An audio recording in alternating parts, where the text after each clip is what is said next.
مستحبات اذان و اقامہ میں سے ایک مستحب یہ ہے کہ پیغمبر اسلام کا نام لیا جاتا ہے، ان کی رسالت کی گواہی دی جاتی ہے، تو وہاں پیغمبر اسلام پر اور ان کے آل پر درود بھیجنا بھی مستحب ہے۔ تو اس مستحب کے سلسلے میں آقا امام باقر علیہ السلام نے ارشاد فرمایا وَصَلِّ عَلَى النَّبِيِّ كُلَّمَا ذَكَرْتَهُ، جب بھی پیغمبر اسلام کا نام لے درود بھیجا کرو، جب بھی۔ او ذکرہ ذاکر، چاہے دوسرا بندہ پیغمبر اسلام کا نام لے تب بھی تو ان پر درود بھیجا کرے، خود اگر ان کا نام لیں تب بھی درود بھیجیں، اور کسی اور نے نام لیا تب بھی اور آپ نے سن لیا تب بھی درود بھیجیں۔ فی اذان وغیرہ، خواہ اذان میں ہو یا غیر اذان میں، تقریر کے دوران، دعاؤں میں، مثلا کہیں بھی پیغمبر اسلام کا نام لیا جائے تو وہاں درود بھیجنا مستحب ہے۔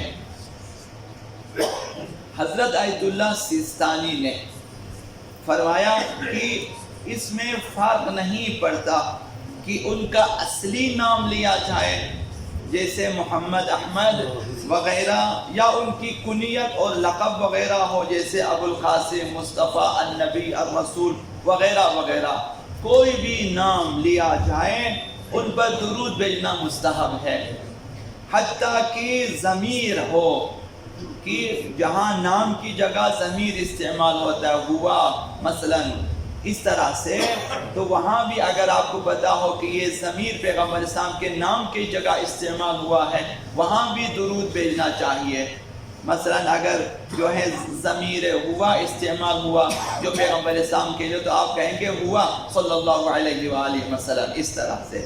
تو یہ نام لیا جائے، لقب لیا جائے، ان کی کنیت کا استعمال ہو یا ضمیر، درود بھیجنا مستحب ہے۔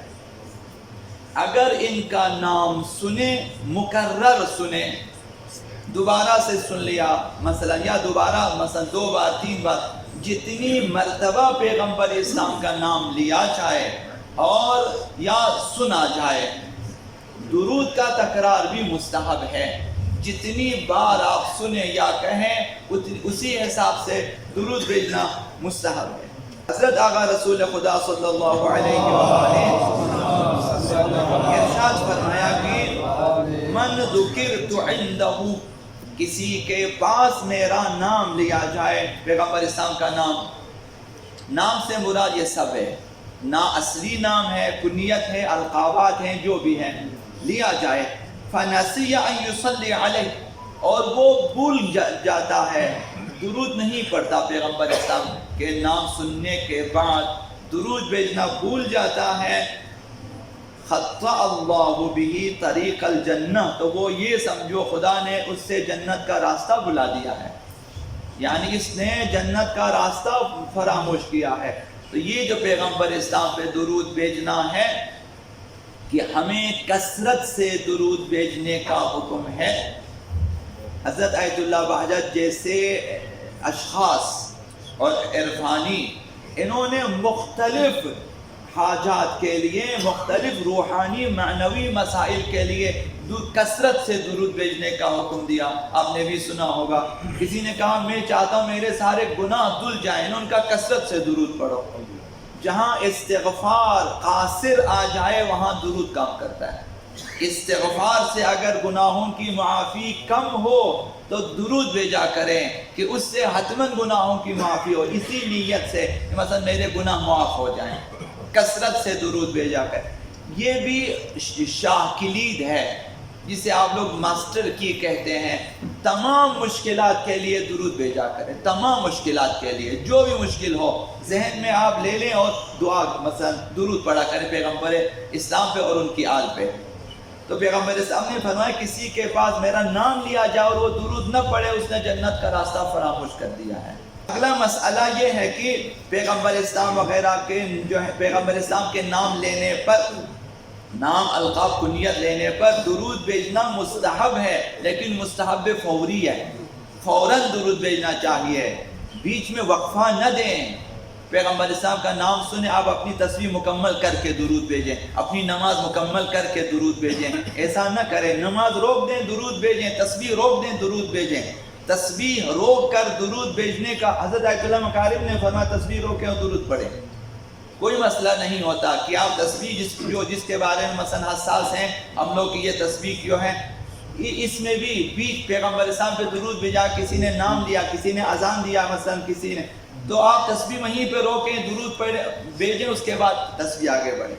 تو یہ مستحب فوری ہے، اور سزاوار یہ ہے کہ جب بھی درود بھیجیں پیغمبر اسلام کی ان کے آل کو ضرور شامل کریں۔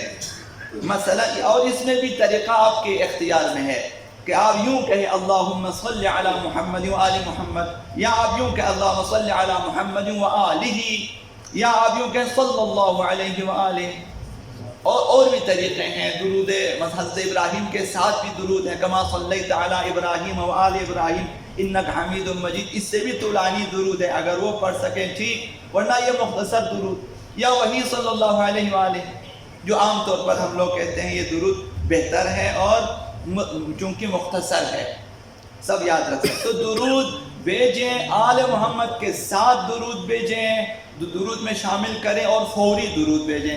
نماز میں بھی فوری، نماز روکیں درود بھیجیں، اور تسبیح ہو روکیں درود بھیجیں، قرآن پڑھیں روکیں درود بھیجیں۔ تو قرآن میں مثلا کئی جگہوں پہ پیغمبر اسلام کے نام آتے ہیں، تو آپ آیت کو مکمل کر کے درود نہ بھیجیں، اسی جگہ روکیں، جو ہے بریکٹ میں درود بھیج کر پھر آپ تلاوت کو آگے بڑھا سکتے ہیں۔ حضرت آقا رسول خدا صلی اللہ علیہ وآلہ وسلم روایت ہے کہ فرمایا لا تصلوا علی الصلاة البتراء، مجھ پر دم بریدہ اور ناقص درود نہ بھیجا کرو۔ فقالوا وما الصلاة البتراء، اصحاب نے، سننے والوں نے سوال کیا کہ یہ ناقص درود کون سا ہوتا ہے؟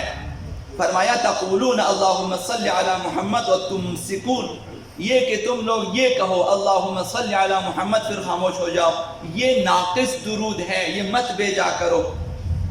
بل قولوا اللہم صلی علی محمد و آل محمد، بلکہ یہ کہا کرو اللہم صلی علی محمد و آل، جس طرح ہم لوگ بھیجا کرتے ہیں۔ یہی آل محمد کو حتماً ساتھ رکھنا ضروری ہے، ورنہ دم بریدہ ہے، اور دم بریدہ اور ناقص درود پیغمبر اسلام کو پسند نہیں ہے۔